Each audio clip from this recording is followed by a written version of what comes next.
Hello and welcome to this tutorial. In this video we're going to show you how you can recover your emails when they're deleted. So by the end of this video you'll be able to recover your Gmail emails or your Outlook emails when you've deleted them.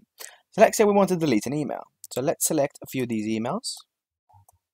And let's say we want to put them in the trash. So let's delete. So they're automatically deleted. So they're out of your view and sight. Now if we do press the more button and we do go to this trash button, we're going to see all of our deleted emails. So if we were to press these three that we've just deleted, if we say delete forever, it is going to be 4 conversations being deleted forever. Which it means is that if you do want to get those back, it is unfortunately impossible.